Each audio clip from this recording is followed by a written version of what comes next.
Papa, j'ai remarqué que tu es souvent sur tes écrits et sur Facebook en train de chercher des informations sur l'Algérie. J'ai l'impression que tu vis toujours en Algérie. Est-ce que tu pourrais nous parler de ton pays? De notre pays.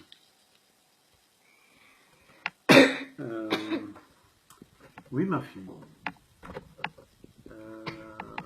Je vais commencer à te parler de l'Algérie, notre pays, en te citant une chanson de Slimane Azam qui disait « L'Algérie, mon beau pays, je t'aimerai jusqu'à la mort. Loin de toi, moi je vieillis. Rien n'empêche que je t'adore. Avec tes sites ensoleillés, tes montagnes et tes décors, jamais je ne t'oublierai, quel que soit mon triste sort. »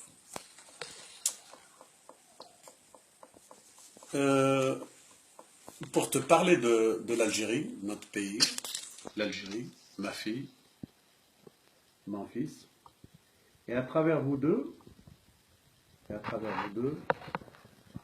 j'espère que le message ira plus loin vers toute la jeunesse algérienne qui vit en France, et aussi la jeunesse algérienne qui vit actuellement en Algérie, qui souffre et qui souffre beaucoup.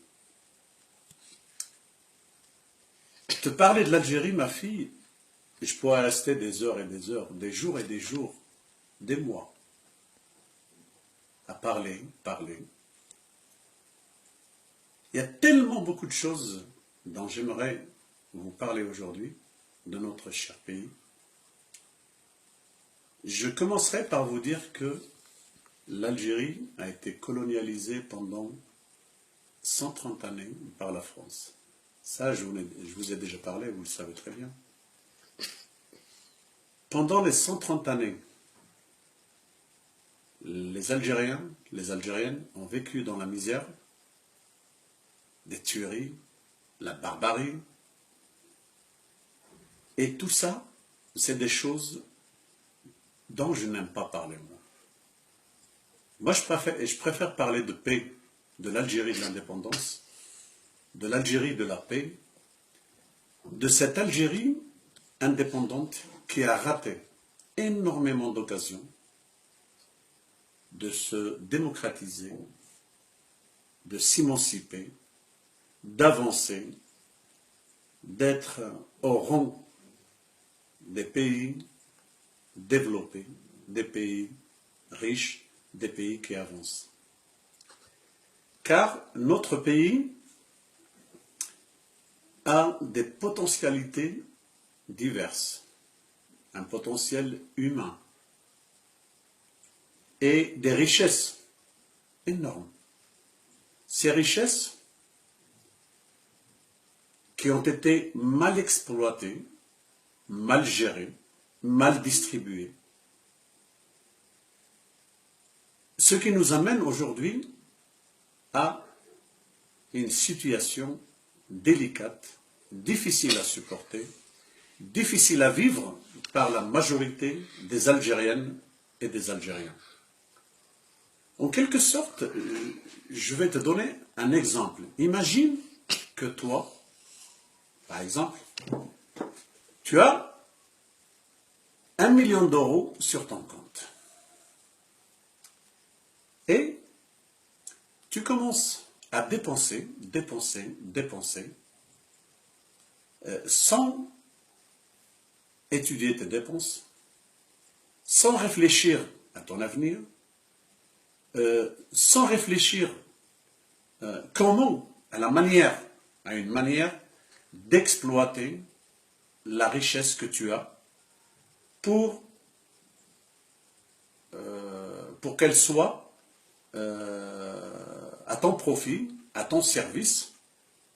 Donc tu dépenses sans compter, tu dépenses mal cet argent, jusqu'au jour où ton banquier ou ta banquière t'avertit que ton compte risque de se vider.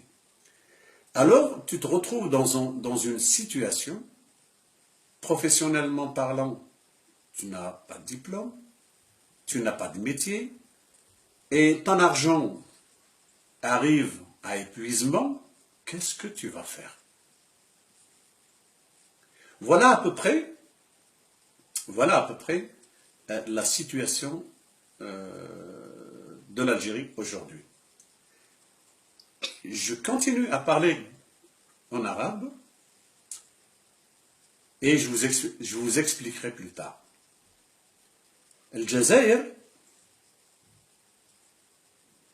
كانت لها ثروات وخيرات كبيرة جدا، ثروات وخيرات كبيرة جدا، ولكن الاستغلال نتاعها كان مبني على التشخص والشخصنة. فكل المسؤولين بعد الاستقلال، كل المسؤولين بعد الاستقلال كان همهم الوحيد هو شراء ce qu'on appelle la paix sociale. فلم يفكروا ولم يضعوا استراتيجيات اقتصادية لاستغلال ثروات البلاد أحسن استغلال. تصوروا أن الجزائر البترول والغاز، ونحن في سنة 2016 وكل المؤشرات تقول وتبين قد تؤكد أن البترول والغاز سينتهي، سيزول. وتصوروا نحن في الجزائر العديد من قرانا ما زالت لحد اليوم محرومة من الغاز الطبيعي في المنازل، رغم أن بلادنا دولة مصدرة للغاز والبترول، إلا أننا نجد هذا التناقض الكبير. لو كان نشوفوا مثلا في فرنسا دولة تستورد الغاز والبترول، لكن جميع قراها وجميع مدنها عندهم كاع الغاز دو فيل في المنازل تاعهم. Ce qui explique, comme je vous ai dit tout à l'heure, qu'il y avait du gaspillage. Non seulement du gaspillage, mais aussi de la corruption.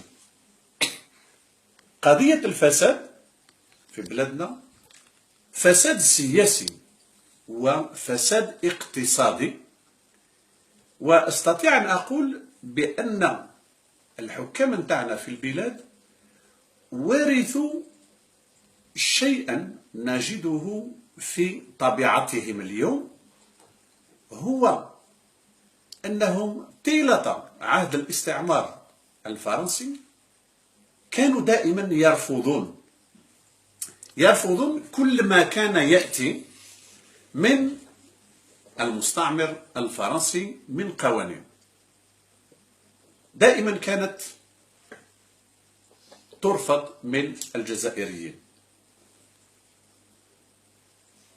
وبعد الاستقلال بقت هذه الفكرة الأحادية، البارتي يونيك، الفكرة الأحادية التي كانت دائما ترفض كل فكرة تأتي بالتغيير، مثلا كل فكرة تأتي بوضع أسس الديمقراطية، كل فكرة تأتي بوضع أسس الدولة المدنية. ولهذا فعشنا منذ الاستقلال ويا للأسف إلى يومنا هذا ما زلنا نعيش هذه الفكرة الأحادية، النظام القائم المبني على الشخص، على التشخص وعلى الشخصنة. ومنذ بداية الثورة الجزائرية 1954 عرفت الساحة الجزائرية والثورة الجزائرية أبطال كثيرون فكروا وصمموا ووضعوا أسس لتسيير الثورة الجزائرية، ووضعوا كذلك أسسا لتسيير مرحلة ما بعد الثورة الجزائرية، أي مرحلة الاستقلال. وأذكر على سبيل المثال شهداء الثورة الأبطال: العقيد عميروش الله يرحمه، عبان ربضان الله يرحمه، كريم بالقاسم الله يرحمه أيضا، والشهيد حسين أيت حمد زعيم الFFS. حسين أيت حمد هو أول من أوصل القضية الجزائرية إلى محافل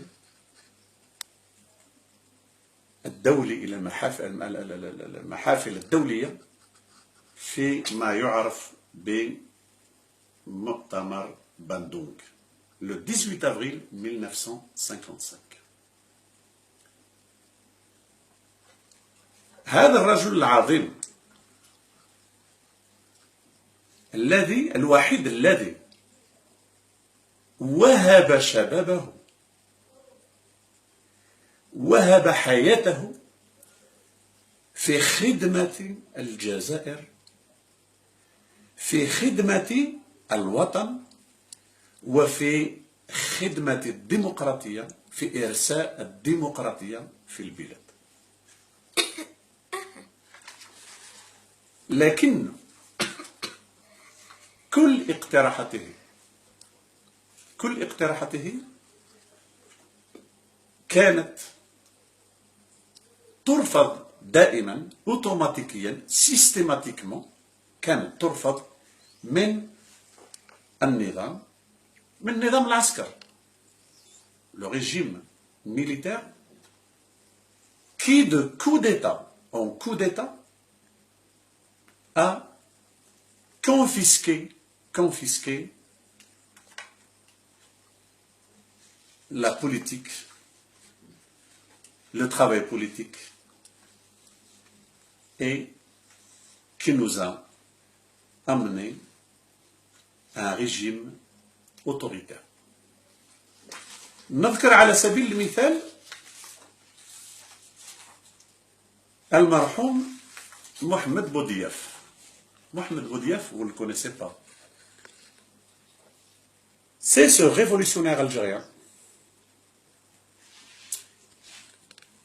qui est devenu président de la République dans les années 92, après le coup d'État de janvier 92. Les décideurs de l'époque ont allé chercher et ramener Si Mohamed Boudiaf à la présidence de la République. Savez-vous que 6 mois après son arrivée au pouvoir, il a été exécuté en plein jour, il a été assassiné en direct. Je me rappelle de ce jour-là. C'était le jour le plus triste de ma vie. L'assassinat d'un président en direct.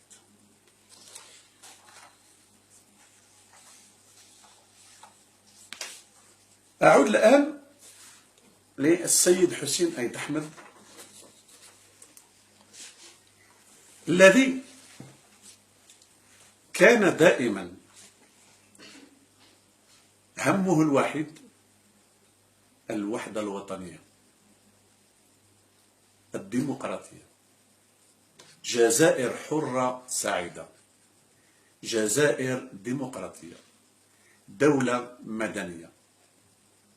وأذكر ما قاله عندما ترشح سنة 1991، كنت حاضرا في هذه الحملة الانتخابية. ترشح في دائرة بني ورتيلان سنة 1991 في الانتخابات التشريعية، وعندما سألوه عن السبب أجاب مازحا: لأرى هل أملك مكانا بين علماء المنطقة. فعشت عظيما ومت عظيما يد الحسين.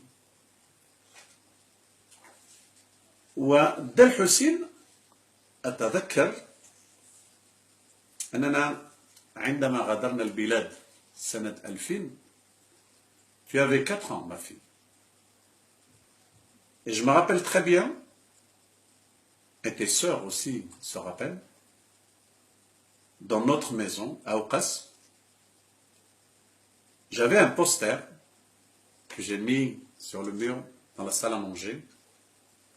Et à chaque fois, je disais à tes sœurs, celui-là, c'est Jiddi Ahmed. Et comme mon père s'appelait Ahmed aussi, elle me disait, donc, papa, donc on a 2 Jiddi Ahmed. Ben, je leur disais, eh ben oui, vous avez 2 Jiddi Ahmed.